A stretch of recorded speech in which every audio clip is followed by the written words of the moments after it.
فأعوذ بالله من الشيطان الرجيم بسم الله الرحمن الرحيم رب اشرح لي صدري ويسر لي أمري واحلل عقدة من لساني يفقهوا قولي.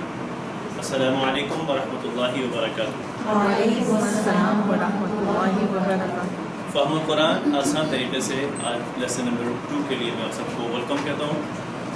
آج کے سبق میں انشاءاللہ ہم سورۃ الفاتحہ آیت 4 اور 5 کا مطالعہ کریں گے اور گرامر میں آج ہم 7 الفاظ سیکھیں گے جن کو ضمائر منفصلہ کہتے ہیں.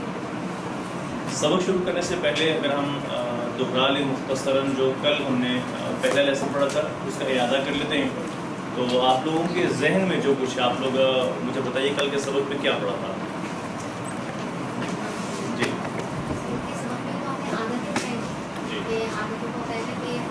یہ 6 عادتیں ہم اس میں 12 عادتیں پڑھیں گے سورۃ فاتحہ میں. ٹھیک ہے. اس کی 6 عادتیں اگر آپ کو بتائیں گے کہ اعوذ کی عادت بنانی ہے اور ہر کام شروع کرنے سے پہلے بسم اللہ پڑھنی ہے اور اللہ سے اچھا گمان رکھنا ہے اور جو ہے اللہ کی جو ہے وہ علم حاصل کرنا ہے اور تاکہ ہم اللہ کی تعریف کر سکیں. اور نمبر 5 یہ تھا کہ اللہ سے جو ہے شکر ادا کریں احسانات کو یاد کریں اس کا شکر ادا کریں. اور نمبر 6 یہ تھا کہ دوسروں کا یہ 6 عادات ہم نے پڑھی تھی. اس کے علاوہ اور کیا پڑھا؟ سورۃ فاتحہ کی آیت نمبر 103 تک کا جو ہے ہم نے اس کا ترجمے کے ساتھ اس کو پڑھی تھی اور آپ نے تفصیل بتائی. یعنی سورۃ فاتحہ کی آیت 1 تک 3 پڑھا تھا. جی جی اسم کی پہچان کون کون سے اس کے پڑھے تھے؟ 10 چیزیں. آخر میں تنوین. ٹھیک ہے، ایک ہو گیا. دوسرا شروع میں حمزہ اور لام ہوگا اور واو نون اور یا نون ہوگی تو وہ اس کی جمع. پہلے جمع دیکھ لیتے ہیں. آخر میں اگر واو نون اور یا نون ہوگی تو مذکر کی کیا ہے؟ جمع ہے. آخر میں اگر بولتا ہے تو وہ مؤنث واحد اور اس کی جمع الف ہوتے ہیں. اچھا، جو پہلا حصہ تھا اس میں آپ نے کورس کے مقاصد بھی پڑھے تھے میرے خیال میں. کورس کے والے سے تعارف بھی پڑھا تھا. اور یہ جو پہلی 3 آیات ہیں سورۃ الفاتحہ کی اور تعبد کی، ظاہر ہے یہ آپ سبھی اچھے طریقے سے اس کو جانتے بھی ہیں، اس کا ترجمہ بھی آتا ہے آپ کو، اس کا مفہوم بھی آتا ہے، سمجھتے بھی ہوں گے.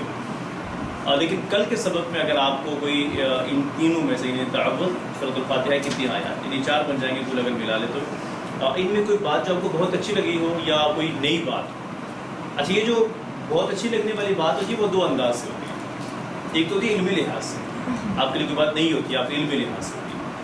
اور دوسری ہوتی ہے آپ کو وہ عمل کے لیے ابھارتی ہے، اپیل کرتی ہے. یعنی آپ کو عملی زندگی کے لیے یا تو کوئی بات نہیں لگتی ہے یا وہ زیادہ آپ کو آپ کے دل کو لگتی ہے. تو اس حوالے سے اگر آپ میں سے کسی کے لیے کوئی بات. جی چلیے، پہلے انہوں نے ہاتھ لیا تو آپ اللہ کے بارے میں اچھا گمان رکھنا، تو اس سے ہماری لائف میں بہت پازیٹیوٹی آئے گی کہ ہم جہاں بھی کچھ اگر ہمارے ساتھ کوئی مس ہیپننگ ہو رہی ہے تو فوراً ہم اپنے گمان کو صحیح کر لیں. اللہ رب العالمین کے بارے میں اچھا گمان. جی میں آتا ہوں، پہلے آپ. جی تعوذ کا جو آپ نے کہا نا کہ ہر وقت اعوذ باللہ من الشیطان الرجیم کا اہتمام کرتے رہے. مطلب آج کل ہر بندہ ہی بے سکونی اور بے اطمینانی پریشانی کا شکار ہے اور ٹینشن کا نا. ہر ایک دوسرے سے پوچھتا رہتا ہے کچھ پڑھنے کا بتا دو، کیا کریں ہم، کیا نہیں کریں. مطلب ہم دوسروں سے پوچھتے رہتے ہیں ہر ایک سے. مطلب دنیا میں نا ہم مطلب پوچھتے رہتے ہیں اور توقعات رکھتے ہیں اور پریشان ہوتے رہتے ہیں. تو اتنی پیاری بات ہے کہ مطلب صرف تعوذ ہم پڑھتے رہیں، اللہ کی پناہ میں رہیں گے، ہر چیز سے محفوظ اور معمون رہیں گے. یہ مجھے بہت ہی زبردست لگا اور کل سے میں نے شروع کر دیا. جی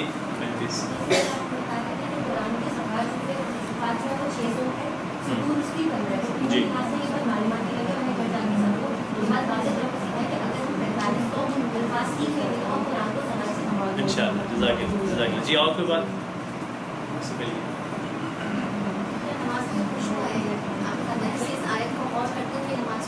الحمد للہ. اور نماز کے بعد جو اذکار ہوتے ہیں الحمد للہ سبحان اللہ، تو اس میں بھی یہ بات ذہن میں آ رہی تھی کہ ہم اللہ کی ساری نیکوں کا ذہن میں لاتے ہوئے پھر شکر ادا کریں. جی ایک بات جو کل اس سبق میں تو نہیں کہی گئی، لیکن جب میں نماز پڑھتی ہوں اور میں سورۃ فاتحہ شروع کرتی ہوں تو میں کہتی ہوں الحمد للہ. میرے ذہن میں ایک چیز آتی ہے، مجھے آپ سے پوچھنی تھی کہ بس صحیح ہے کہ الحمد للہ تمام تعریفیں اس رب العالمین کی ہیں. کہ میں نے ایک طرح سے شرک جو ہے نا اس کو چھوڑ دیا، شرک کی تمام جو پہلو ہیں اس کو چھوڑ دیا، شرک کو ہٹا دیا اپنی زندگی سے، اور پھر میں نے اللہ کو اپنا رب مانا. تو اگر ہم اس طرح سمجھ کے بھی سورۃ فاتحہ پڑھتے ہیں تو ہمیں بہت سکون ملتا ہے اور نماز میں بڑا ہمارا خوش و خصوص ہو جاتا ہے کہ ہم نے شرک کو ہٹا ہی دیا نا. اب اللہ ہے جو رب ہے ہمارا اللہ ہے, اسی سے ہم نے مانگنا ہے جو آگے کی آیات میں بھی آ رہا ہے یا کا نام بالکل بالکل ٹھیک ہے. نہیں جب آپ کہتے ہیں رب تو اب دیکھیے نا قرآن کریم کے اندر آپ آگے پڑھیں گے ذرا یہ بات آگے آئے گی. قرآن کریم کے اندر جو تقریباً دعائیں ہیں وہ اللہ تعالیٰ نے اپنے ذاتی نام سے ہم سے نہیں منگوائی ہیں. اللہ تعالیٰ کا جو ذاتی نام ہے وہ اللہ ہے نا, باقی سارے صفاتی نام ہیں. تو جو دعائیں ہم اللہ سے مانگتے ہیں آپ دیکھیں تو رب سے شروع, جیسے کہیں کچھ دعائیں ربی ہیں اور کچھ ہیں ربنا ہے. ربنا آتنا, ربنا لا تؤاخذنا, ربنا ان سب کے ساتھ کیا ہے ربنا. تو وہیں پہ ہمیں یہی اعتماد دلایا جا رہا ہوتا ہے کہ اصل میں آپ کو تو دینے والا ہے ہی وہی ہے, آپ کی ضروریات پوری کرنے والا وہی ہے, آپ کی خواہشات بھی وہی پوری کر رہا ہے, تمام تر چیزوں کو نوازنے والا وہی ہے اور آپ اسی سے مانگنے جا رہے ہیں. تو یہ ایک اعتماد اور یقین دلایا جاتا ہے دعا کے آغاز میں. جزاک اللہ. جی آپ نے ہاتھ کیا.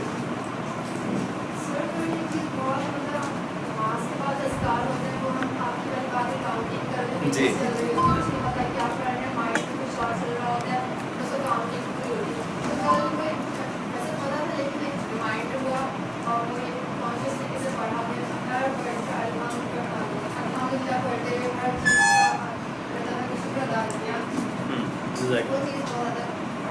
جی جزاک اللہ. جی اور کوئی بات؟ جی شروع کرتے ہیں. آج کا سبق ہے سورۃ الفاتحہ کی آیت نمبر 4 ہے. اعوذ باللہ من الشیطان الرجیم. مالکی یوم الدین. مالکی یوم الدین مالک ہے دین کا بدلہ ہے. اب ہم لفظی ترجمہ کرتے ہیں. مالکی, یہ مالک عربی میں بھی مالک اور اردو میں بھی اس کو مالکی کہتے ہیں. مفہوماً اور مراداً بھی ایک ہی بات دونوں کے اندر ہے, کوئی عربی میں یا اردو میں مختلف نہیں ہے. یوم دن, اور یہ لفظ بھی اردو میں استعمال ہوتا ہے. یوم عید, یوم آخرت, یوم فلاح, یعنی فلاح کا دن, عید کا دن, ٹھیک ہے. اور اس کی جمع ہے ایام, اور یہ ایام بھی اردو میں استعمال ہوتا ہے. تو گویا کہ یہ جو دونوں الفاظ ہیں مالکی یوم, یہ اردو میں بھی اسی انداز سے استعمال ہوتے ہیں. تو گویا کہ ہمارے لیے نئے نہیں ہیں. حج کے ایام حج کہتے ہیں, مختلف ایام کہتے ہیں نا. تو اور یہ یوم اور ایام دونوں تقریباً 405 مرتبہ قرآن کریم کے اندر استعمال ہوئے ہیں. یوم اور ایام. اور یوم دن کا الدین, دین کے دو معنی, ایک ہے بدلہ جو کہ یہاں پر اس آیت میں بدلہ استعمال ہو رہا ہے, اور اس کا دوسرا معنی ہے اسے کہتے ہیں زندگی کا نظام. دین کا دوسرا معنی کیا ہے؟ ہاں تھوڑا بولیں گے. دوسرا معنی کیا ہے؟ زندگی کا نظام, اور جسے کہتے ہیں دین اسلام. اچھا الحمدللہ مسلمان ہیں, قرآن کا کام آپ سبھی لوگ بھی کسی کسی انداز سے کر رہے ہیں. دین اسلام کسے کہتے ہیں؟ دین اسلام کا مطلب یا مراد کیا ہے, کون بتائے گا؟ جی سلامتی کا, سلامتی کا دین. اور بتا دیجیے دین اسلام کا مطلب کیا ہے, بس اتنا مجھے بتا دیجیے. یا دین اسلام کسے کہتے ہیں؟ ٹھیک ہے جزاک اللہ. جی مذہب اسلام. اور بتا دیجیے. جی زندگی گزارنے کا پورا طریقہ. جزاک اللہ. جی اور بتا دیجیے. دین اسلام وہ دین جو ہمارے نبی پاک حضرت محمد صلی اللہ علیہ وسلم لے کر آئے. جی وہ زندگی گزارنے کا طریقہ جو حضرت محمد صلی اللہ علیہ وسلم نے کہا. بالکل ٹھیک ہے جزاک اللہ خیر. آپ سبھی کی بات ٹھیک ہے. ساتھ میں تھوڑا سا اس میں ایڈ کروں گا. دین کہتے ہیں زندگی گزارنے کے طریقے کو, لیکن جب اس کے ساتھ اسلام لگ جائے گا, ہے نا, دین کوئی بھی ہے زندگی گزارنے کے طریقے کا, لیکن جب اس کے ساتھ اسلام لگ گیا تو اس سے مراد یہ کہ زندگی گزارنے کا وہ طریقہ کار جو اللہ رب العالمین نے بتایا یا بنایا اور نبی صلی اللہ علیہ وسلم نے اس پر عمل کر کے دیا, یعنی قرآن اور حدیث یا قرآن و سنت. زندگی گزارنے کا وہ طریقہ جو اللہ رب العالمین نے بنایا اور محمد صلی اللہ علیہ وسلم نے اس پر عمل کر کے دکھایا. تو یہ ہے دین اسلام. اس سے ہٹ کے باقی زندگی گزارنے کے طریقے ضرور ہیں, اور یہ ضروری نہیں ہے اب دین آپ اسلام سے ہٹ کے بھی دین, جیسے وَمَن یبتغی غیر الاسلامی دینا, تو وہ کہ اسلام کے علاوہ بھی زندگی گزارنے کے طریقہ کار موجود ہیں. تو یہ جو دین کا دوسرا معنی ہے, انشاءاللہ ہم آگے اس بات میں سورۃ النصر کے اندر غالباً جائیں گے, اس کو پڑھ لیں گے. تو دین کے دو معنی, ایک ہو گیا بدلہ اور دوسرا زندگی کا نظام. دو معنی ہیں دین کے. بدلہ, اب بدلے سے مراد کیا ہے؟ اچھے کام کا بدلہ اچھائی کی صورت میں اللہ ہم سب کو عطا کرے, اور برے کام کا نتیجہ برا اللہ ہم سب کو اس سے محفوظ رکھے. اور دوسرا ہے زندگی گزارنے کا طریقہ کار یعنی اسلام۔ اب ہم اس میں سے اس آیت میں سے اپنے لیے اسباق دیکھتے ہیں یا کچھ نکات دیکھیں گے، اہم نکات جسے کہتے ہیں۔ سب سے پہلی بات ہے کہ جب قیامت آئے گی، اور اس سے مراد میدان محشر کا دن ہے کہ مرنے کے بعد جب دوبارہ اٹھایا جائے گا، اور اس دن کی بات ہے اس دن صرف اور صرف اللہ ہی مالک ہوگا، اللہ کے علاوہ کوئی اور مالک نہیں ہوگا۔ مالک یوم الدین، اس دن کا مالک صرف اور صرف اللہ ہی ہوگا، اور مالک دراصل اس کے پاس تمام تر اختیارات بھی صرف اور صرف کس کے پاس ہوں گے؟ اسی کے پاس ہوں گے، اور اسی ہی کی حکومت ہوگی۔ اور آج بھی وہی پہلی بات کہ وہ لوگوں کے درمیان انصاف کے ساتھ فیصلے کرے گا، لوگوں کے درمیان کیا کرے گا؟ انصاف کرے گا اس دن۔ آج بھی وہی مالک ہے، حقیقی طور پر مالک وہی ہے، لیکن اللہ رب العالمین نے امتحان کی خاطر کچھ لوگوں کو اختیار دیے رکھے، اور وہ جسے جب چاہے واپس لے لے گا۔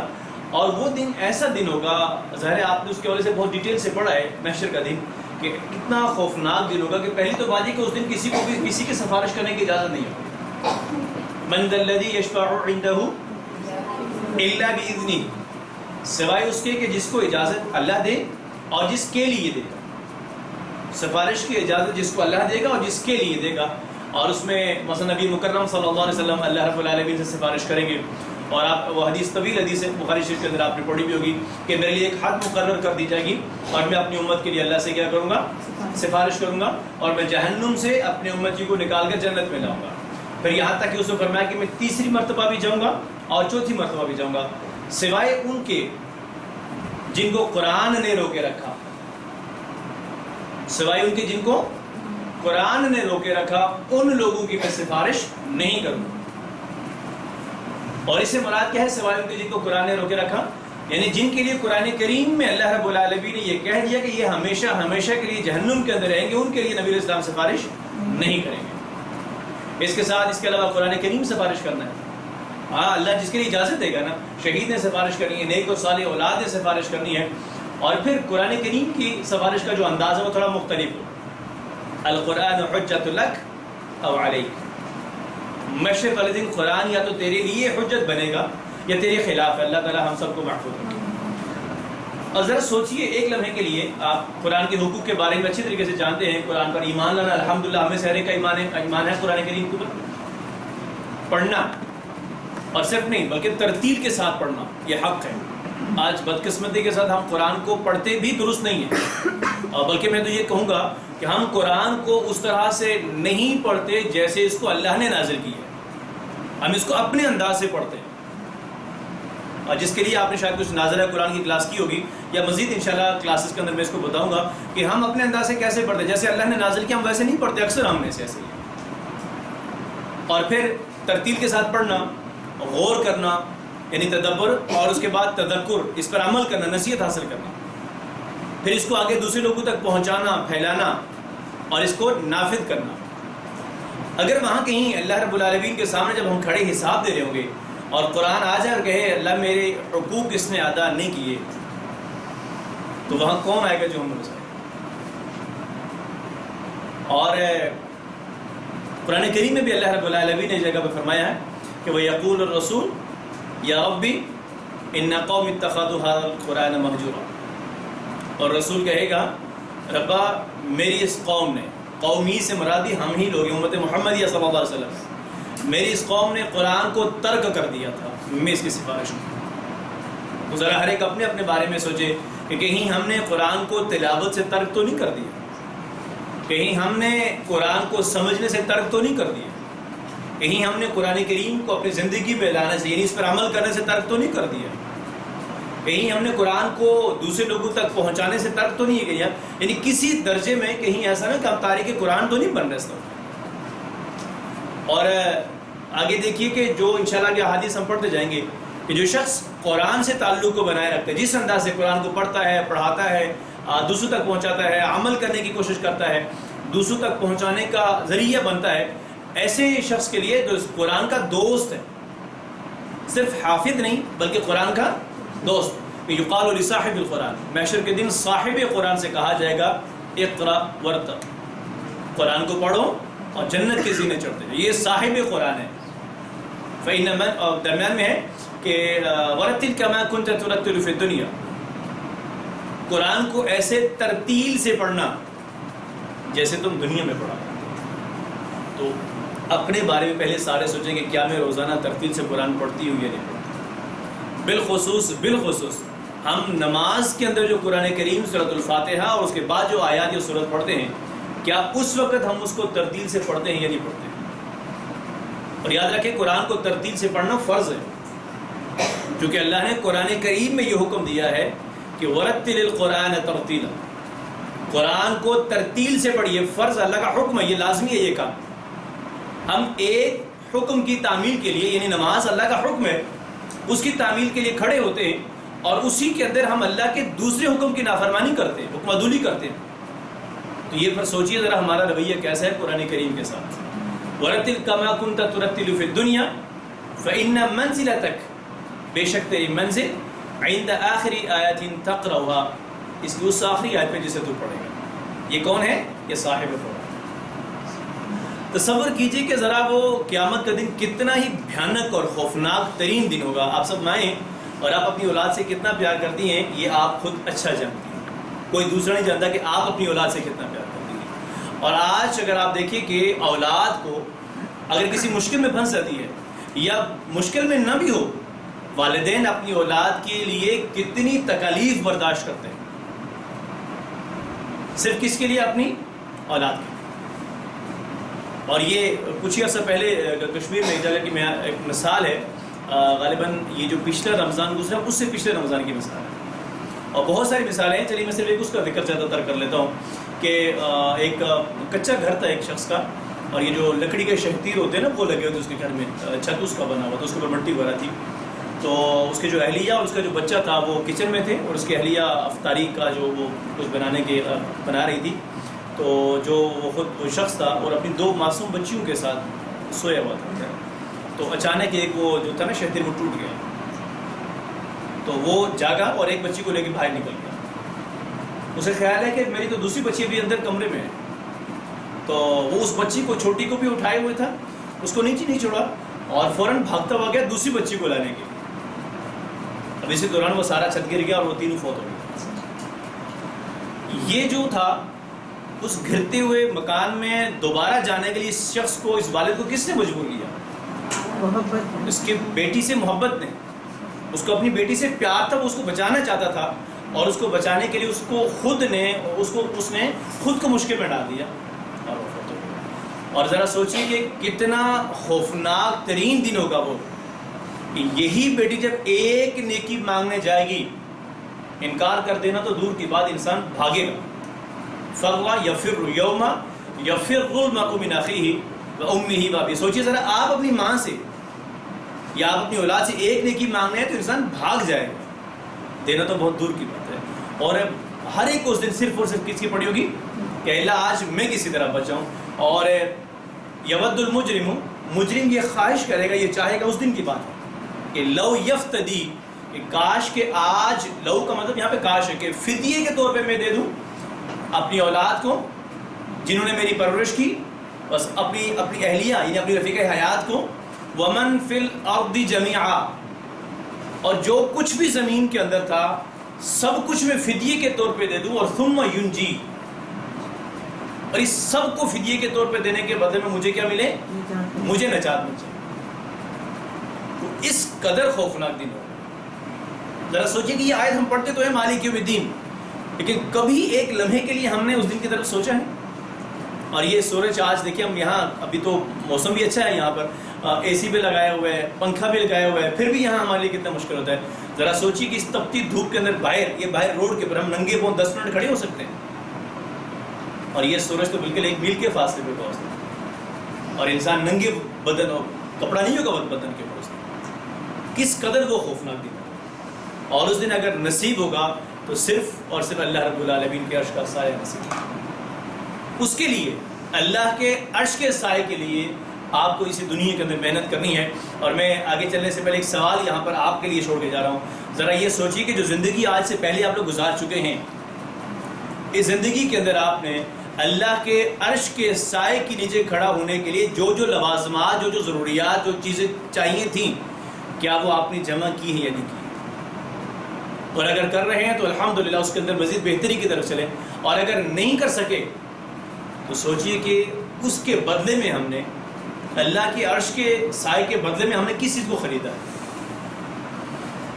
اس آیت کریمہ کو پڑھتے ہوئے ایک امید رکھنی چاہیے, رب کی رحمت سے امید, کہ ضرور انشاءاللہ تعالیٰ قیامت کے دن اللہ ہم پر رحم کرے گا اور ہمیں ہماری اچھائیوں کا بدلہ اچھائی کی صورت میں دے گا. اور ساتھ ساتھ ایک گناہ کا اور اللہ کے عذاب کا جو اس کا انجام ہے نا, گناہوں کا انجام, اس کا خوف اور ڈر بھی ہمارے اندر ہونا چاہیے. یہ وہ چیز ہے ان الایمان بین الخوف والرجاء, ایمان, امید اور خوف کے ملے جلے جذبات کا. تو یہ ضرور ہونا چاہیے. اللہ رب العالمین کا ہمارے پر اتنا بڑا احسان ہے. کل تو جیسے آپ نے بتایا نا کہ ہم نماز کے بعد اب جب پڑھتے ہیں الحمدللہ تو ہم اللہ کی نعمتوں کو یاد کرتے ہیں. آپ ڈھیروں نعمتوں کو یاد رکھیے. اور اللہ رب العالمین کی جو یہ نعمت ہے ہمارے پر کہ اللہ تعالیٰ نے ہمیں مسلمان بنایا, مسلمان گھرانے کے اندر پیدا کیا. اللہ کی قسم زندگی ساری اگر اللہ کا سجدے میں سر رکھ کے شکر ادا کرتے رہے, ہم اس نعمت کا حق پھر بھی نہیں ادا کر سکتے. یہ اللہ کی ایسی نعمت ہے. اب جب اس نے ہمیں مسلمان بنایا ہے تو ہمیں اس کی رحمت سے امید ہے. کل پڑھا نا الرحیم, ہمیں اللہ کی رحمت سے امید ہے کہ وہ ضرور ہمارے پر رحم کرے گا اور ہمیں معاف کرے گا. اب ہم اپنے اللہ سے معافی کا بھی سوال کرتے ہیں اور جنت کا سوال کرتے ہیں. امید ہے وہ ہمیں معاف بھی کرے گا اور جنت بھی ہمیں ضرور دے گا. اور اب عادت نمبر 7 ہے اس آیت کی مناسبت سے. پہلی 6 عادات آپ پڑھ چکے ہیں اور 7ویں عادت ہے کوشش کریں آپ جو بھی کام کر رہے ہیں, آپ جو بھی کام کر رہے ہیں, آپ اس کام کو کرتے ہوئے اپنی آخرت کو مد نظر رکھیں کہ یہ کام میرے لیے آخرت میں کتنا فائدہ مند ہے. اگر آخرت کے لیے فائدہ مند نہیں ہے تو پھر اس کا مطلب ہے ہمیں پر سوچنا پڑے گا کہ میں نے اس کو کس طریقے سے کام کو کرنا ہے کہ جو مجھے آخرت کے لیے فائدہ مند ہو, اور تاکہ ہم اپنا قیمتی وقت ضائع نہ کریں. ہمارے لیے سب سے بڑی قیمتی ترین اگر کوئی چیز ہے وہ ہمارا وقت ہے. آپ ذرا ایک چھوٹی سی ایک دیر کے لیے, کچھ دیر کے لیے ہم یہاں تجربہ کرتے ہیں لیکن بدقسمتی کے ساتھ وہ چلتی نہیں. ٹھیک ہے, یہ اس میں اگر سیکنڈز کی سوئی گھڑیاں چل رہی ہیں. چلیے ویسے اگر آپ تھوڑا سا اندازہ یا تجربہ کرنا چاہتے ہیں تو سوئی اگر آپ میں سے جس کے پاس ہے یا وہ سیکنڈز جو چلتے رہتے ہیں, کبھی رک کے تو ایک لمحے کے لیے آپ ان سیکنڈز کو دیکھیے, خاموش سے بیٹھے رہیں اور غور سے سیکنڈز کی سوئی کو یا جو اسٹاپ واچ لگاتے ہیں جو کرتے ہیں اس کو دیکھتے رہیے. 1 منٹ پورا دیکھیے, آپ خاموش سے بیٹھے رہیں. آپ دیکھیں گے کہ وہ 1 سیکنڈ نہیں, سیکنڈ کے کچھ حصوں کے لیے بھی وہ نہیں رکتا ہے, وہ چلتا رہتا ہے, وہ چلتا رہتا ہے. اور یہ دراصل سیکنڈز نہیں چلتے ہیں, یہ منٹس نہیں چلتے ہیں, یہ میری اور آپ کی زندگی کے لمحات کم ہوتے جاتے ہیں اور ہم اپنی موت کے اتنی زیادہ قریب ہوتے جاتے ہیں. اس لیے اپنے قیمتی وقت کو ضائع مت کیجیے. آپ کچھ بھی نہیں کریں گے تو وہ وقت پھر بھی گزرتا جائے گا, اور اگر آپ کچھ کریں گے تو وہ آپ کی آخرت کے لیے جمع ہوتا جائے گا. اور اس لیے دنیا کی خاطر آخرت کو برباد نہیں کریں. جو بھی کام کریں آخرت کو مد نظر رکھتے ہوئے کیجیے گا. تصور, احساس اور دعا, یہ تصور اور احساس اور دعا میں نے کل نہیں سمجھایا, کیسے میں نے آج کو تھوڑا سا سمجھتے کہ تصور کیسے کیا جا سکتا ہے. مثلا تصور کے اندر وہ محشر کا دن, وہ انسانوں کی نفسہ نفسی اور وہ دھوپ کی شدت اور انسانوں کے جسم سے بہنے والا پسینہ اور یہ سب جو نکلنا ہے شدت دھوپ کی وجہ سے, انسان اس میں ڈوبتا چلا جائے گا. اب ذرا سارے اس منظر کو تصور کی آنکھ سے دیکھیں. احساس کیا ہوتا ہے کہ خود کو اس میں رکھ کے محسوس کریں کہ اس دھوپ کی شدت میں ہوں. ذرا سوچئے کون کیسے وہاں سے بچیں گے. جہاں پر یہ تذکیر ہے نا, خوف والی بات ہے, تو وہیں پہ ذرا یہ بھی تصور کریں کہ وہ اللہ کے عرش کے سائے کے نیچے میں کھڑا. یہ احساس کریں خود کو اللہ کے عرش کے سائے کے نیچے کھڑا ہو, محسوس کریں ذرا, اور یہ محسوس کریں کہ آپ نبی مکرم صلی اللہ علیہ وسلم کے دست مبارک سے حوض کوثر کو لے جائیں. اس کو محسوس کریں اور تصور کے ساتھ اس کو احساس کریں, اور اس کے ساتھ دعائیہ جذبات. دعا زبان سے ادا کر تو نہیں سکتے لیکن دعائیہ جذبات ضرور ہوتے ہیں. اس کے ساتھ آپ ان آیات کو پڑھیں اور ترجمہ کیجئے گا. میں عربی کے الفاظ پڑھتا ہوں. مالکی, مالک ہے, یومی, الدین, بدلے کے یا بدلہ کے, مالکی, مالک ہے, یوم الدین, بدلے کے دن کا. اچھا یہ بدلہ بھی کہتے ہیں, بدلے بھی دونوں آپ کہہ سکتے ہیں. مالک یوم الدین, بدلے کے دن کا مالک ہے. بدلے کے دن کا مالک ہے. اور اس کے بعد ہم اللہ سے کہتے ہیں ایاک نعبد و ایاک نستعین, ہم صرف تیری ہی عبادت کرتے ہیں اور تجھی سے مدد چاہتے ہیں. ایا اور کا یہ دو ٹکڑے, دونوں کو علیحدہ کریں گے تو ایا اس کا معنی ہے ہی. ایا کا مطلب کیا, ایا کا معنی ہی, اور کا معنی ہے تیری, تمہاری, آپ کی, مختلف معنی ہوتے ہیں اس کے. ایا کا تیری ہی, نعبدو ہم عبادت کرتے ہیں. کیا معنی ہے نعبدو؟ ہم عبادت کرتے ہیں, جیسے اردو میں کہتے ہیں نا عابد, معبود, عبادہ. وہ ایاکا اور تجھی سے. اچھا اور یہاں پر بھی آپ کہہ سکتے ہیں اور تیری ہی, وہ مسئلہ نہیں ہے, اور تیری ہی ہم مدد چاہتے ہیں بھی آپ کہہ سکتے ہیں. لیکن ظاہر یہ اردو کا فکرہ خوبصورتی کے لیے, کیونکہ آگے بات نستعین کی مدد کی ہو رہی ہے, تو اس لیے ہم کہتے ہیں تجھ ہی سے مدد چاہتے ہیں. ٹھیک ہے, وَإِيَّاكَ اور تجھ ہی سے, نستعین ہم مدد چاہتے ہیں. کیا معنی نستعین؟ ہم مدد چاہتے ہیں. یہ جو نعبد اور نستعین دونوں کے شروع میں نا ہے نا, نا, یہ ہمیں سمجھاتا ہے کہ ہم مدد چاہتے ہیں. ٹھیک ہے, اور اس کو ہم انشاءاللہ ڈیٹیل سے آگے جا کے سمجھیں گے. اور اسی نستعین سے اردو کے اندر جو استعمال ہوتے ہیں الفاظ, استعانت, اعانت, عون, تعاون, معاون وغیرہ کے جو اردو میں الفاظ استعمال ہوتے ہیں. ٹھیک ہے, نستعین ہم مدد چاہتے ہیں, ہم تیری ہی عبادت کرتے ہیں اور ہم تجھی سے مدد چاہتے ہیں. اب اس کے لیے ہم سورہ زاریات کی آیت سے مدد دیتے ہیں, جس پہ اللہ رب العالمین نے فرمایا کہ اللہ نے ہمیں اس لیے پیدا کیا ہے کہ ہم اس کی عبادت کریں. یعنی جیسا کہ قرآن کریم میں اللہ رب العالمین نے فرمایا وَمَا خَلَقْتُ الْجِنَّ وَالْإِنسَ إِلَّا لِيَعْبُدُونَ, اور میں نے انسانوں اور جنوں کو صرف اس لیے پیدا کیا کہ وہ میری عبادت کریں. اچھا اب عبادت کہتے کس کو ہے؟ اصل بات یہ کیسے نماز پڑھ لینا, روزہ رکھ لینا, زکوٰۃ, حج, تلاوت, ذکر, کیا عبادت صرف اسی کو کہتے ہیں؟ عبادت صرف اسی کو نہیں کہتے. یہ عبادات کا حصہ ضرور ہے, یہ عبادات ضرور ہیں, لیکن صرف عبادات یہی ہیں. اور آج ہمارے ہاں عبادت کا صرف یہی مفہوم پایا جاتا ہے. عبادت دراصل کہتے ہیں اللہ رب العالمین کے حکم پر چلنا اور اس کی نافرمانی سے بچنا. بس عبادت کا مختصر ترین اگر آپ مطلب جانتے ہیں تو وہ یہی ہے کہ عبادت کا کہتے ہیں اس چیز کو کہ اللہ رب العالمین کے حکم کے مطابق اپنی زندگی کو گزارنا, یعنی اللہ کی اطاعت کرنا. اور یہ صرف اور صرف کہیں ایسے مواقع کے اوپر یا قرآن کریم کی تلاوت کرتے ہوئے, نماز پڑھتے ہوئے مساجد کے اندر صرف وہیں پہ نہیں ہے, بلکہ جس طریقے سے ہم نے نماز میں جب اللہ اکبر کہہ دیا اور سلام تک ہم کوئی کام ایسا نہیں کرتے, نماز کے علاوہ کوئی بھی کام نہیں کرتے, نہیں ہر اس کام سے رک جاتے ہیں جن سے میں منع کیا گیا. تو یوں یہ نماز ہمیں پوری زندگی سکھاتی ہے کہ جب آپ نے سر تسلیم خم کر لیا, ہم نے اللہ اکبر کہتے ہیں نا, تو اس کو کہتے ہیں تکبیر تحریمہ, یعنی نماز کے علاوہ ہر کام ہمارے اوپر کیا ہو جاتا ہے, حرام ہو جاتا ہے. اور یہ جس کو ایسے کہتے ہیں ہم سرنڈر کرنا, ہم اللہ رب العالمین کے سامنے کیا کہتے ہیں, سرنڈر کرتے ہیں, سر تسلیم خم کر لیتے ہیں. اور اسلام کس کو کہتے ہیں؟ اسلام بھی تو اسی چیز کو کہا جاتا ہے. تو گویا کہ جب آپ نے لا الہ الا اللہ محمد رسول اللہ کہہ دیا تو اس کے بعد آپ نے اپنی خواہشات کے مطابق زندگی نہیں گزاری. اس کے بعد آپشن ہے ہی نہیں آپ کے پاس, صرف اور صرف کیا کرنا ہے, اللہ ہی کی اطاعت و فرمان برداری کرنا ہے اور اس کی نافرمانی سے بچنا ہے. اس کے ساتھ پھر باقی یہ ساری عبادات ہیں, جیسے نماز پڑھنا, روزہ رکھنا, زکوٰۃ ادا کرنا, حج ادا کرنا, زکوٰۃ دینا, اللہ کے دین کی طرف بلانا, علم حاصل کرنا, حلال رزق کمانا, دوسروں کی خدمت کرنا, دوسروں کی مدد کرنا, اچھے اخلاق سے پیش آنا, یہ سب کے سب عبادات ہیں.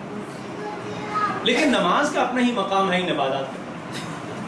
سب سے پہلے نماز ہے, جیسے نبی علیہ الصلوۃ والسلام نے فرمایا کہ جس نے نماز کو چھوڑا, الصلاۃ عماد الدین, نماز دین کی کیا ہے, بنیاد ہے, اور جس نے اس کو قائم کیا فقط اقام الدین, اور جس نے اس کو ڈھایا, اس کو چھوڑا فقط ہدم الدین, اس نے دین کو ڈھا دیا. دین کہا, اسلام بھی نہیں فرمایا.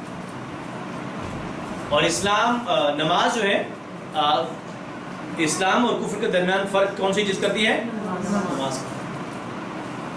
اور من ترک الصلاۃ متعمدا فقد کفر, نبی علیہ السلام نے فرمایا کہ جس نے جان بوجھ کر نماز چھوڑی تحقیق اس نے کفر کیا, انکار کر دیا, اس نے انکار کیا.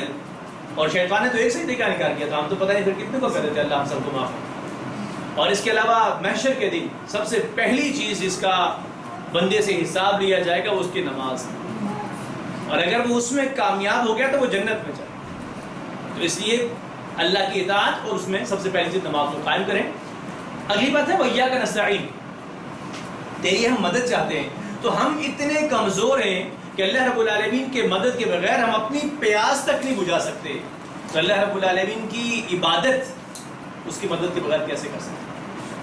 ہاں، تو اس لیے اس آیت کو پڑھیے کہ اللہ اس نماز کو اور اس کے بعد جو بھی مجھے کام کرنے ہیں اس سب کاموں کے لیے مجھے تیری مدد کی ضرورت ہے، اور ہر مشکل اور پریشانی کے وقت ہمیں کس سے مدد کی چاہیے ضرورت ہے؟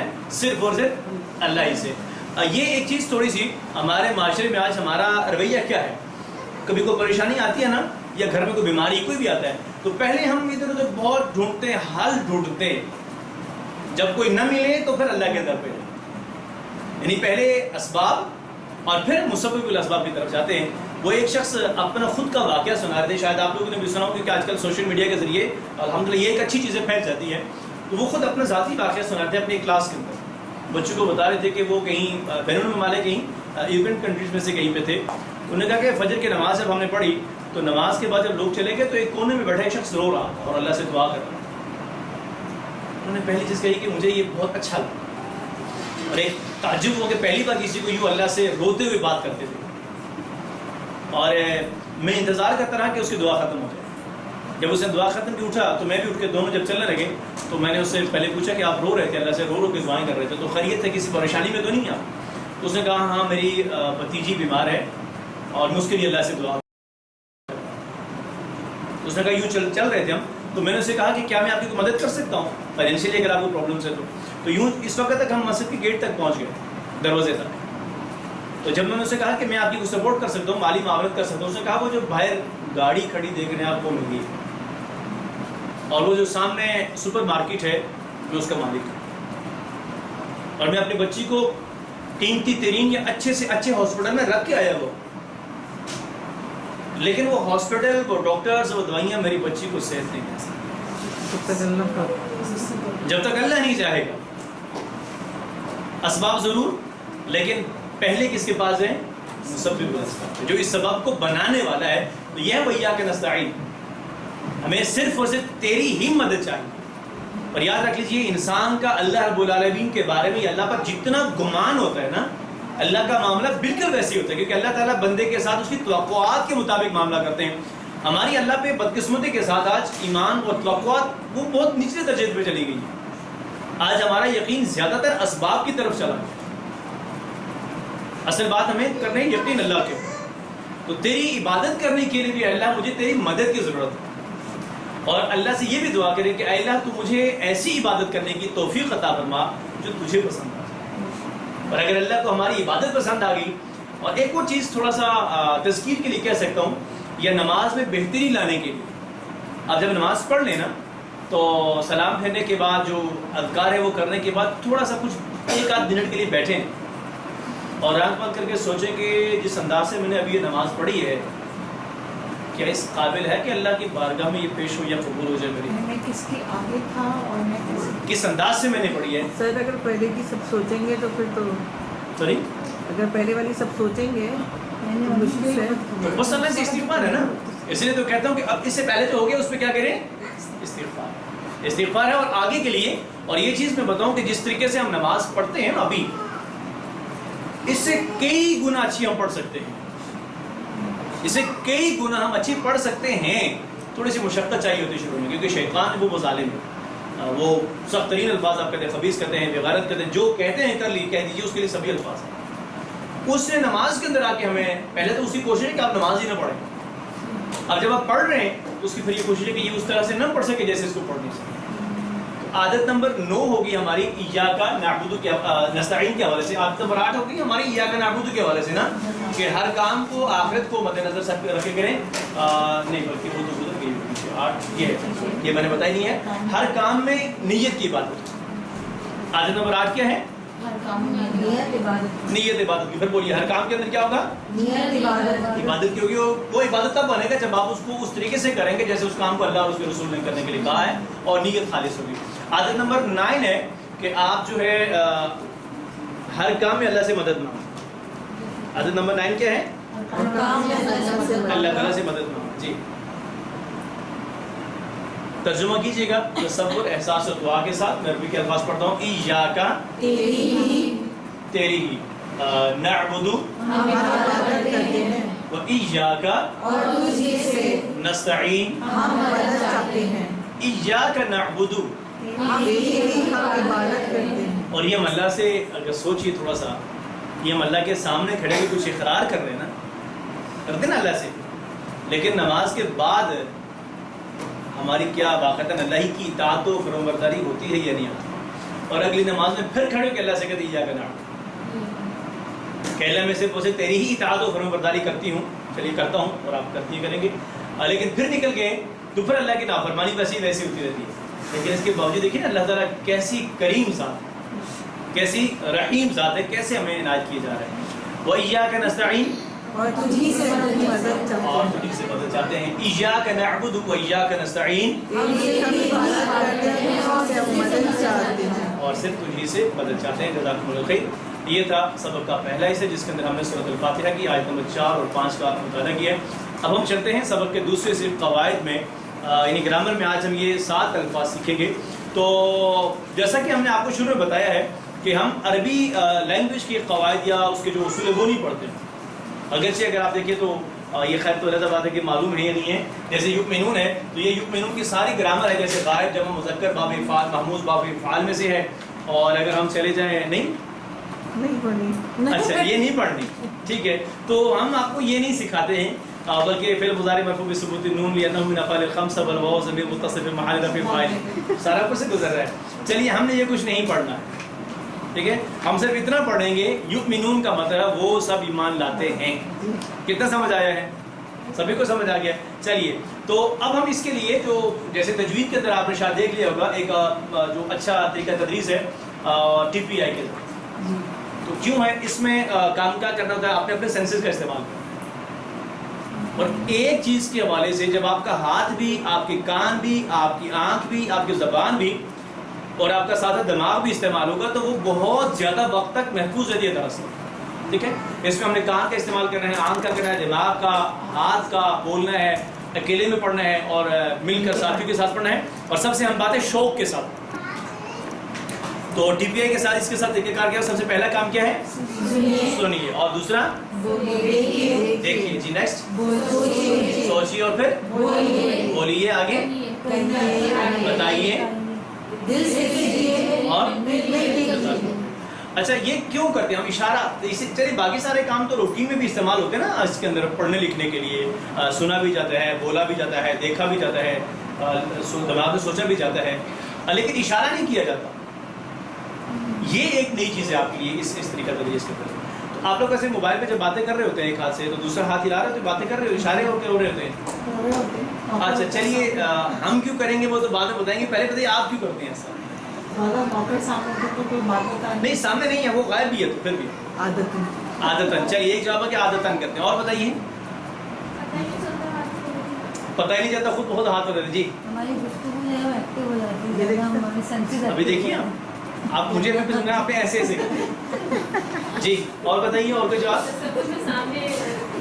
تصور میں اس چیز کو سامنے رکھتے ہیں, ٹھیک ہے جزاک اللہ. جی اور کوئی بات, بات کو کلیئر کرنے کے لیے آپ ہاتھوں پہ اشارہ کرتے ہیں. جی جی جی بالکل ایسے ہی ہے. تو ایک آپ اس جگہ کو دیکھ رہے ہیں اور اس جگہ کو دیکھتے ہیں, اس کی مناسبت سے ہاتھ ایسے ایسے کر رہے ہیں, بعد میں وزن پیدا کرنے کے لیے. اور بتاتے چاہیے بھی جزاک اللہ. جی سوری ہاں بالکل اشارہ بھی کرتے ہیں اس کے لیے. چلیے جزاک اللہ. یہ سب کام آپ پتہ ہے کیوں کرتے ہیں. اب جو کچھ بھی کرنا ہے, کسی کو سمجھانا ہے, جو کچھ بھی کرنا ہے وہ کرنا کام کس نے ہے, دماغ نے کرنا ہے. دماغ جیسا کہتے ہیں زبان ویسے بولتی ہے, ایسے ہی ہے. اب جب آپ ہاتھ کا اشارہ کرتے ہیں تو اس سے دراصل دماغ کو سپورٹ ملتی ہے, دماغ کو سمجھانے میں آسانی ملتی ہے. کبھی آپ تجربہ کر کے دیکھ لیں, جیسے میں سامنے کھڑا پڑھا رہا ہوں, میں اگر ایسے ہاتھ چھوڑ کے کھڑا ہو جاؤں تو میں تو 10 منٹ بھی نہیں بول سکتا, پڑھا ہی نہیں سکتا, میرے لیے ممکن ہی نہیں ہے.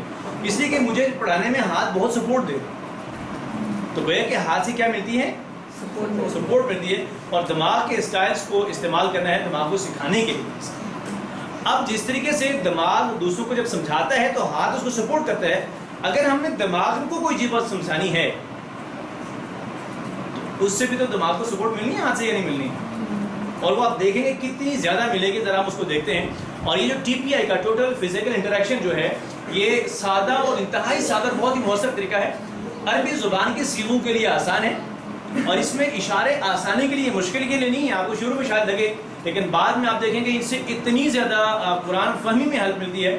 یہ سلمان آصف صدیقی صاحب کو آپ شاید جانتے ہوں گے, یاد کراچی کے, تو غالباً 2017 میں فرحان بھائی, تو ان کے ادارے میں ERDC کے اندر مجھے ورکشاپ کروانے کا موقع ملا.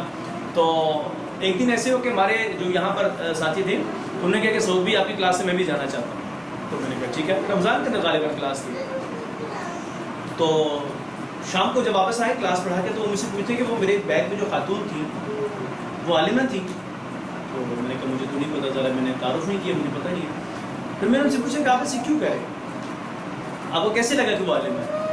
تو انہوں نے کہا کہ جب وہ قرآن کریم پڑھ رہی تھی نا تو وہ اشارہ کو سب کر رہے تھے, یہ مضارع ہے, یہ ماضی ہے, یہ فلاں ہے, یہ اس طرح کا اس کا معنی یہ بنے گا, اس کا معنی یہ بنے گا. اور جب آخری دن ہم نے پوچھا وہاں پر تو انہوں نے کہا کہ یہاں پر قرآن سے یا عربک سے پہلے کسی کا کوئی بیک گراؤنڈ نہیں. اور یہ چیز انہوں نے کیسے پہچانی؟ یہ ٹی پی آئی کے ذریعے. اور جو کہ آپ دیکھیں گے کہ اس سے کتنا زیادہ فائدہ ہوگا. اشارے آسانی کے لیے ہیں اور سارے دماغ کا استعمال کیجئے, شیطان کو بیچ میں مت آنے دیجیے. میری بہنوں یہ ہو سکتا ہی نہیں ہے آپ قرآن سیکھنے بیٹھ جائیں اور شیطان آپ کو آسانی سے سیکھنے دے, ایسا ہو ہی نہیں سکتا ہے. کبھی کچھ ذہن میں لائے گا, کبھی کلاس میں آنے نہیں دے گا, کبھی لیٹ آنے دے گا, کبھی آگے تو دماغ کو ادھر ادھر لے جائے گا. وہ اپنے ہر طرح کے حربے آزماتا ہے, کام یاد آ جائیں گے, بہت سارے بہت کچھ کرے گا. وہ جب نماز میں نہیں چھوڑتا تو یہاں کہاں چھوڑے گا. ٹھیک ہے, تو انشاءاللہ ہم ٹی پی آئی کے ذریعے سے قرآن کریم سے 200 افعال سیکھیں گے اور 20 ضمائر سیکھیں گے. اور یہ کل جو آپ نے کل پڑھا نا 78,000 الفاظ ہیں, تو اس میں سے 30,000 صرف یہی ہیں جو ہم ٹی پی آئی کے ذریعے سے وہ کہ 40% قرآنک ورڈز ہم ٹی پی آئی کے ذریعے سے سیکھیں گے. ہم یہ 7 الفاظ سیکھیں گے اور ہم نے اس کے لیے ٹی پی آئی. اب میں آپ کو سمجھا ٹی پی آئی ہوگا کیسے. یا تو ظاہر آپ نے رائٹ ہینڈ کا استعمال کریں یا تو لیفٹ ہینڈ کا. اور رائٹ ہینڈ کا جب استعمال کریں گے اس سے مراد میل کی ہوگی. کوئی بھی لفظ آپ رائٹ ہینڈ کو جب اٹھائیں گے اس سے مراد وہ میل ہی ہوگا, اور جب لیفٹ ہینڈ سے کریں گے تو اس سے مراد کیا ہے, فیمیل.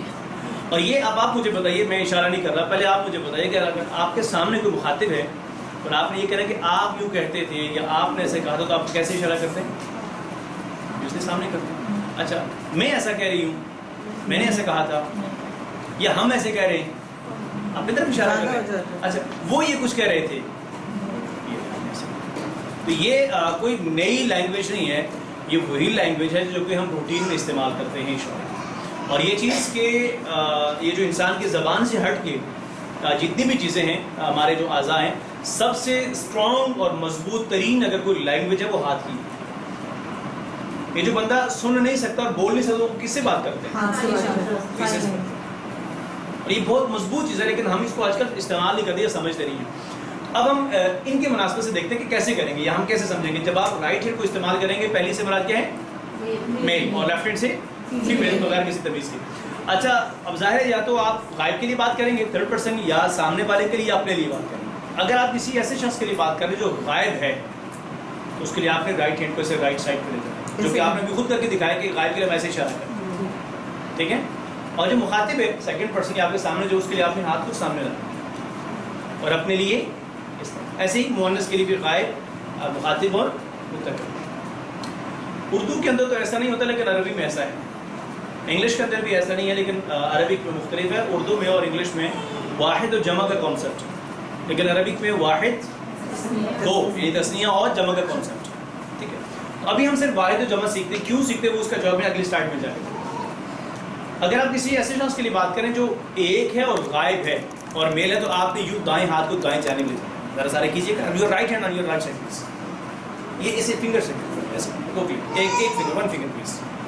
ٹھیک ہے, یعنی آپ کیسے بنے گا. اور اگر آپ نے زیادہ لوگوں کے لیے بات کر رہے ہیں تو وہیں پہ یہ جمع کا اشارہ کریں. تو جب یوں ہو جائے گا, اب دیکھیے اس کا دماغ کو کیا فائدہ ہے. رائٹ ہینڈ سے مراد کیا ہے, میل ہے. رائٹ سائڈ پہ ہے تو غائب ہے, اور یہ زیادہ انگلی ہے تو جمع, یعنی واحد جمع مذکر غائب. آپ کو بولنے کی ضرورت ہی نہیں, وہ دماغ کو پتہ ہے یہ کس کے لیے بات ہے.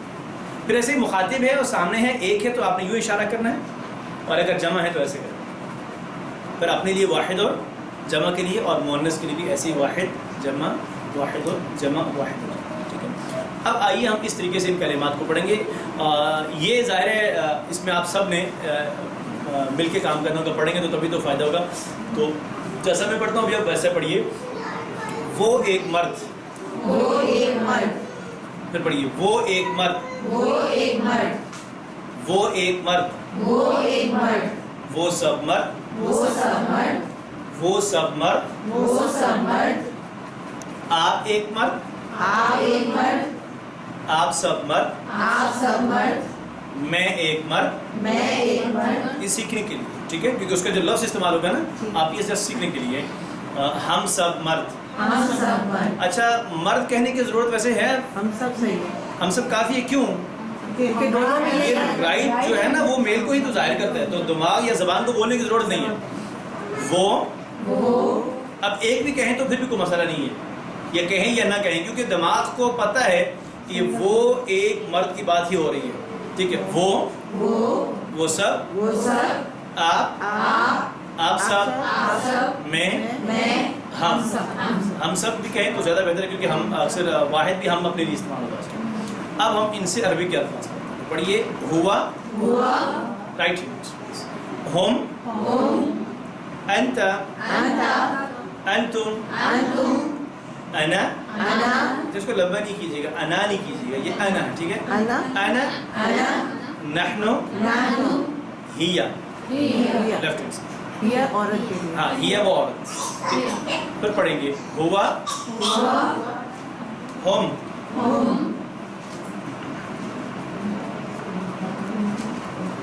انت، انتم، انا، نحن، ہیا، ہوا.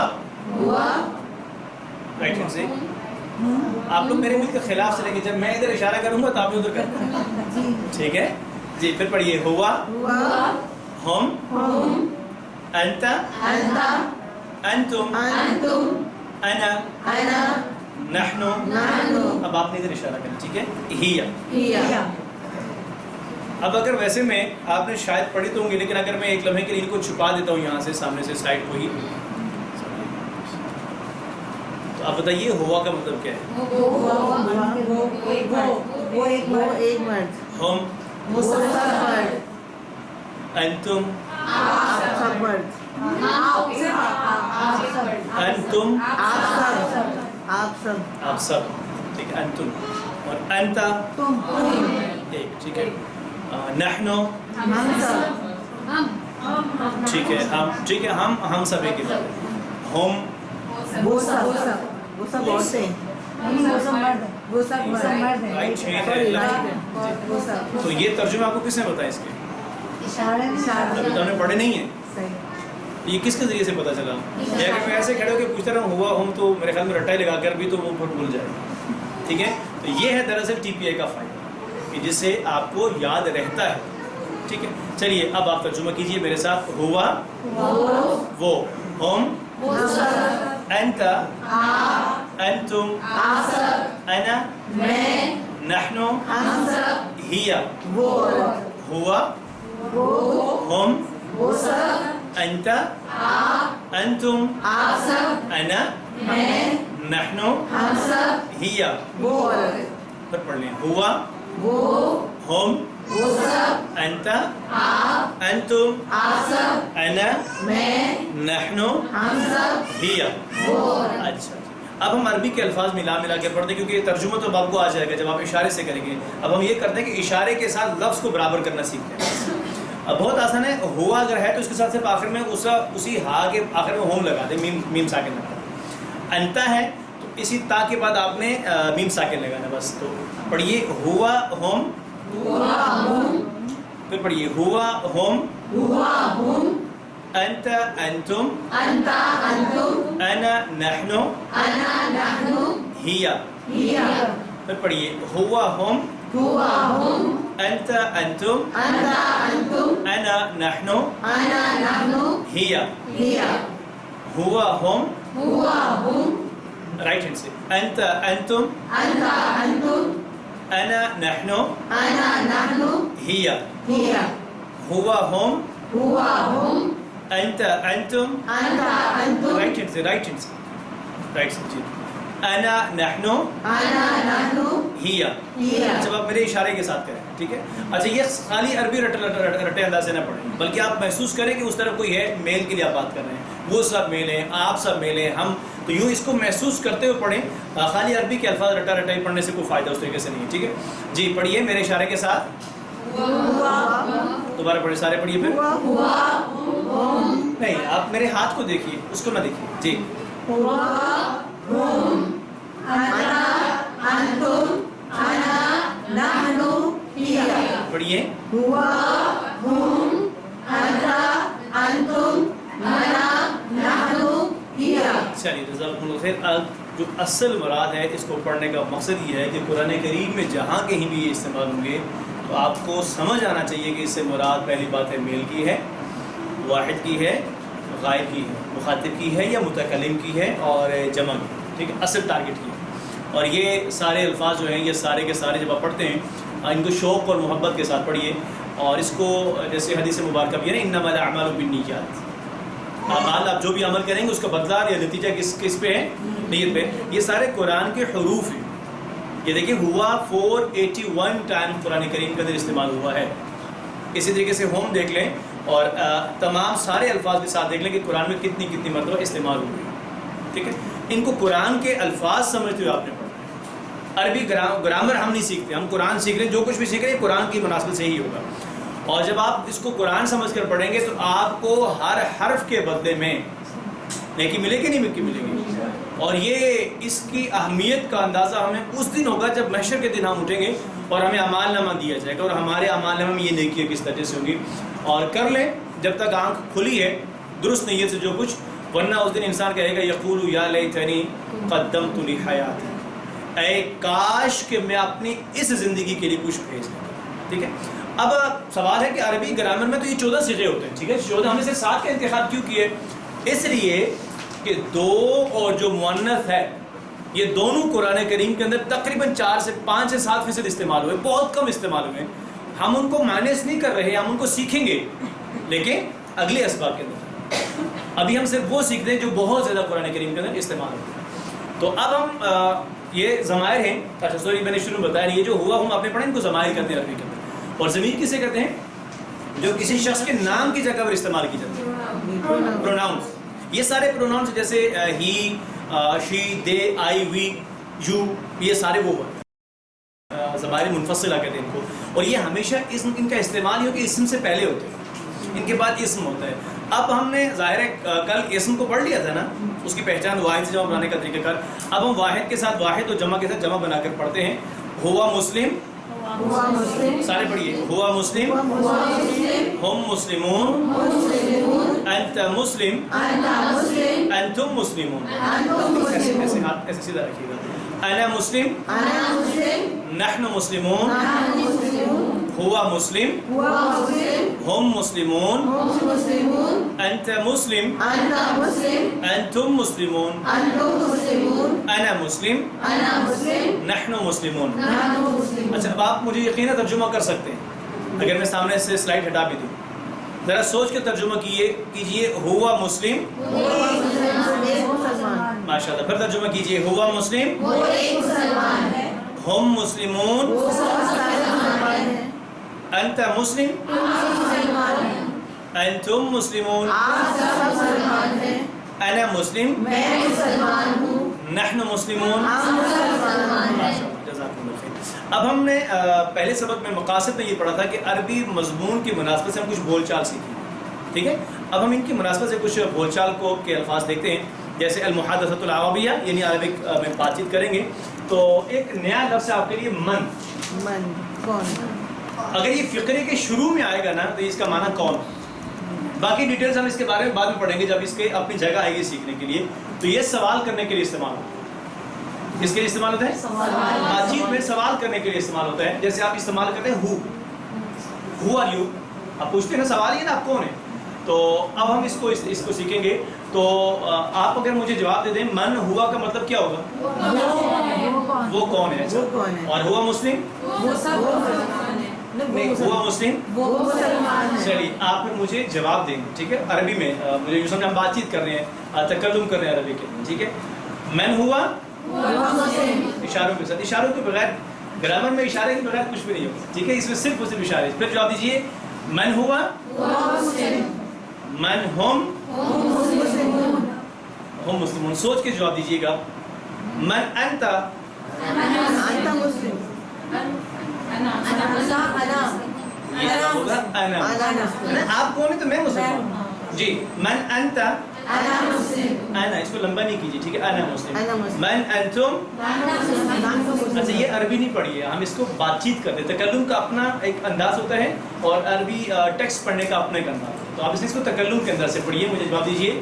من ہوا مسلم. من ہم, من انت, انا مسلم. جی, من انت, من انتم, جزاکم اللہ خیر. یہ تھا آج کا سبق ہمارا 2, جس کے اندر ہم نے سورۃ الفاتحہ کی آیت نمبر 4 اور 5 کا مطالعہ کیا ہے. اور گرامر کے اندر ہم نے ضمائر منفصلہ یعنی ہوا, ہم, انت, انتم, انا, نحن اور ہیا, ان کو پڑھا ہے. اور ان کی مناسبت سے پھر ہم نے عربی میں جو بات چیت کی ہے. تو سبق کے حوالے سے کوئی سوال ہو یا کوئی بات سمجھ میں نہ آئی, سبق کے حوالے سے تو آپ کو پوچھ سکتے ہیں. اور یہ یہاں سے لے کر تو یہاں تک یہ خطبہ ہے, یعنی خطبے سے مراد وہ ضروری کہ جو جمعے میں جو خطبے ہوتے ہیں وہ سے مراد ہیں. خطبے میں 2 ہی چیزیں ہوتی ہیں. ایک ہوتی ہے اللہ تعالیٰ کی حمد اور نبی صلی اللہ علیہ وسلم کے لیے صلاۃ. نحمدہ و نصلی علی رسولہ الکریم بھی خطبہ ہے, مکمل خطبہ ہے, اس میں کچھ نہیں ہے. خطبے کے بعد آپ نے علم کے ساتھ, ایسے تو دعاؤں سے قرآن کریم اور حدیث اور یہ بھرا پڑا ملتی ہیں دعائیں, علم کی مناسبت سے کوئی دعا پڑھنی ہے, ٹھیک ہے. رب اشرح لی ہے, رب زدنا ہے, رب یسر, جو مرضی آپ پڑھتے رہیے علم کے ساتھ. تو گویا کہ شروع میں آپ نے آغاز کرنا ہے خطبے سے, پھر اس کے بعد آپ نے دعا پڑھنی ہے, اس کے بعد آپ نے سلام کہنا ہے کلاس میں, ٹھیک ہے. یہ 3 چیزیں ہو گئی ہیں.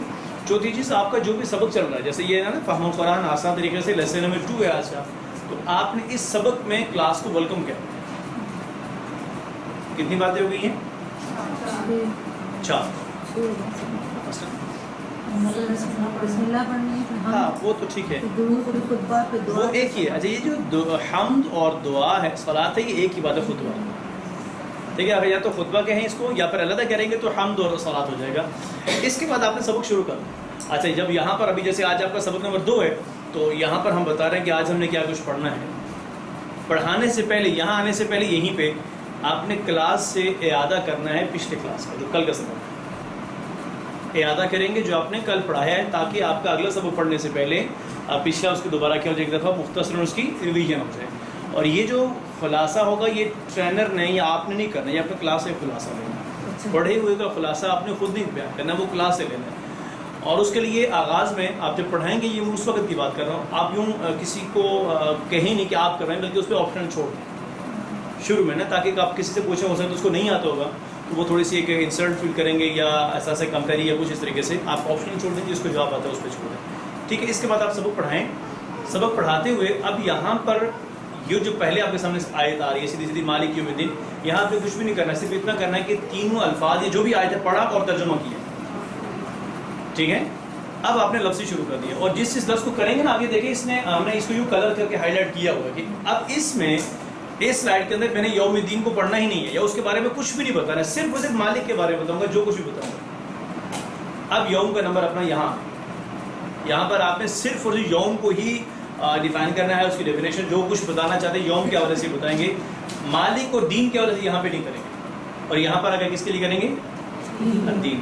تو جس لفظ کو پڑھنے کا یا سمجھانے کا جو مقام اور جگہ ہے اس کو وہیں پہ کرنا ہے. اگر مثلا اگر آپ نے یہیں پہ یوم اور الدین کو بھی سمجھا دیا, اب جب نیکسٹ کریں گے تو پھر دوبارہ کیا کریں گے, ٹھیک ہے. تو اس لیے اس کو اچھے طریقے سے مطلب سمجھنے کا یہ انداز ہے کہ جس کے اوپر ہائی لائٹ یا کلر کیا وہ مختلف اس کو کرے گا. اس کے بعد جب یہاں پہ آئیں گے دیکھ لیں گے اس سے ہمیں کیا سبق ملتا ہے. اب آپ نے اس کے کیا پڑھنے ہیں, اسباق یا شرح. اس کے لیے میں کہوں کہ آپ کو کوشش کریں شروع میں یہ جو ہے آپ اسی کو ہی پڑھائیں, ٹھیک ہے. ڈیٹیلس میں زیادہ فی الحال آپ کیونکہ آپ کو ٹائم بہت کم ہوگا, ہم آپ کو 10 منٹ دیں گے, شاید 15 منٹ دیں گے, 20 منٹ دیں گے, اس اتنے ٹائم کے اندر اس پورے کو کور کرنا آپ کے لیے ممکن نہیں ہے. ٹھیک ہے, تو آپ صرف یہ جو لکھا ہوا ہے اسی کو پڑھانے کے انداز سے پڑھیں, صرف پڑھیے گا نہیں, پڑھانے کے انداز سے. اور اس کے بعد جب آپ یہاں پہ جائیں گے, یہ ابھی تک آپ نے دیکھا کہ یہاں تک ہم نے کلاس کو انوالو نہیں کیا, ابھی تو صرف آپ پڑھاتے جا رہے ہیں. ہاں البتہ لفظی کرواتے ہوئے آپ بے شک دبا سکتے ہیں. مالکی کا ایک دفعہ بتا دیا تو پھر بتائیے مالکی کا مطلب کیا ہے.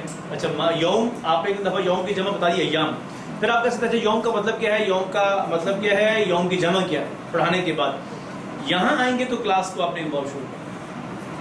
اب آپ نے یہاں پر عربی کے الفاظ پڑھنے ہیں اور کلاس میں کیا کرنا ہے, اس کا ترجمہ کرنا ہے. پہلے لفظی ہے اور پھر با محاورہ ہے. اور اگر آپ سمجھتے ہیں, میں یہاں اس لیے نہیں کر رہا ہوں کہ یہاں غیر میں نے پہلے تجوید کو کورس کروا دیا ہے, ورنہ ہم اکثر یہ کرتے ہیں کہ پہلے یہ عربی آیات بھی پڑھاتے ہیں ساتھ. جیسے میں پڑھا رہا ہوں نا, تو میں عربی آیات کی درست ادائی, جیسے مالی کی, تو جیسے اب آپ ترجمہ کرتے ہیں نا صرف, تو بعض کلاسز کے اندر ہم یہ کرتے ہیں کہ ہمیں محسوس ہو تو وہاں ہم عربی بھی ساتھ کہلواتے ہیں اور اس کی جتنا ہو سکے بتاتے ہیں کہ اس کو یوں درست کریں. پہلے لفظی ترجمہ کروائیے, پھر با محاورہ ترجمہ, اور یہ اسی طریقے سے پھر آپ نے اس سبق کو پڑھانا ہے. جب آپ اختتام پہ چلے جائیں گے یہاں آ کے, تو پہلے جو پڑھایا ہے ایک دفعہ خود اس کو بتائیں مختصر الفاظ کے اندر کہ آج کے سبق میں سورہ فاتحہ کی آیت فلاں فلاں پڑھی ہے. اگر کوئی اہم نقطہ بتانا چاہتے ہیں دوبارہ تو بتائیے, جیسے عبادت کا مفہوم پڑھا ہے, اللہ کی اطاعت کرنا, اور مدد سے کیا مراد ہے. پھر گرامر میں یہ پڑھا ہے, اور کلاس کو سوالات کرنا. ٹھیک ہے, یہ 5 سے 6 چیزیں ہیں جن کا آپ نے خصوصی خیال رکھنا ہے, اور ہر ایک نے رکھنا ہے. اور جو آپ ٹرینر جو ساتھ ہیں گروپ کے اندر, تو آپ لوگوں نے بھی ہر ٹرینر کی اس چیز کو نوٹ کرنا ہے. کیا یہ 5 کام بالخصوص آغاز اور اختتام کے یہ کر رہے ہیں یا نہیں کر رہے. بے شک آپ کو صرف 10 منٹ ہی کیوں نہ ہو, ان 10 منٹس کے اندر بھی آپ نے جو پڑھانا ہے اس کا آغاز اور اختتام اسی طریقے سے کرنا ہے. تو یہ اس طریقے سے آپ سبھی نے اس کو کرنا ہے. اور ایک چیز یاد رکھیے, مجھے کل اپنا فرحان بھائی نے پوچھا کہ پریکٹس کے حوالے سے, تو کس حوالے سے کتنا ہونا چاہیے, کس انداز سے ہونا چاہیے. جو میرا آپ اس فیلڈ کے اندر, ویسے تو ذرا تجربے کے لحاظ سے آپ کو تو زیادہ ہوں گے, لیکن اس فیلڈ کے لحاظ سے جتنا میرا تجربہ ہے اور جو میں نے چیز محسوس کیا ہے, آپ جتنا اچھا ٹرینر بننا چاہتے ہیں نا, اس کے لیے آپ اس پریکٹس سیشن کو جتنا مؤثر بنائیں گے اتنا فائدہ. جتنا مؤثر آپ کا یہ پریکٹس سیشن ہوگا, آپ اتنا ہی مؤثر ٹرینر بن سکیں. اس کو آپ خود جب آپ کے 52 لیسنس مکمل ہو جائیں گے, تب اس کے بعد آپ لوگوں کو اندازہ ہو جائے گا. 2000 غالباً 13 کی بات, میں ایک ادارے کے اندر گیا, وہاں پر ہم نے کچھ 5 لوگ تھے, 6 لوگ تھے, ان کو ٹرینر بنانا تھا. تو وہاں پر ایسی خواتین تھیں 2 کہ جو یہاں سامنے کھڑی ہی نہیں ہو سکتی تھی. پڑھانا تو بہت دور کی بات ہے. اس وقت محترم محمود صاحب, اس وقت ابھی کریکٹر ایجوکیشن فاؤنڈیشن کچھ نہیں تھا, صرف انڈرسٹینڈ قرآن فاؤنڈیشن کے نام سے ہم کام کرتے تھے. ان کی بیٹی تھی کلاس کے اندر, تو وہ مجھ سے کہیں گے سعود بھائی آپ کہتے ہیں کہ ہم ان کو ٹرینر بنائیں گے, وہ تو اسٹیج پہ کھڑی ہی نہیں ہو سکتی ہیں, تو پڑھائیں گے اور ٹرینر وہ تو بہت دور کی باتیں ہیں. تو اس وقت میں نے اسے کہا وہاں صرف 10 دنوں کا تھا. میں نے کہا آپ 10 دن ویٹ کیجیے گا, آپ آخر میں پھر مجھے بتائیے گا کہ کیا واقعات یہ لوگ ٹرینر نہیں ہیں.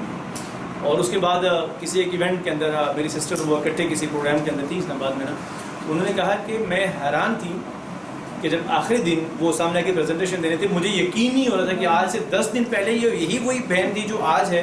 وہ تو محسوس, بہت بڑا فرق محسوس ہو رہا تھا. اس کے لیے جتنا بہترین طریقے سے آپ یہ پریکٹس سیشن کریں گے, تو آپ بھی سبھی کا فائدہ ہونا ہے. اور جب مثال میں نے دی ہے, یہ 52 اسباق ہمارے, یہ 52 دن گزر جائیں گے.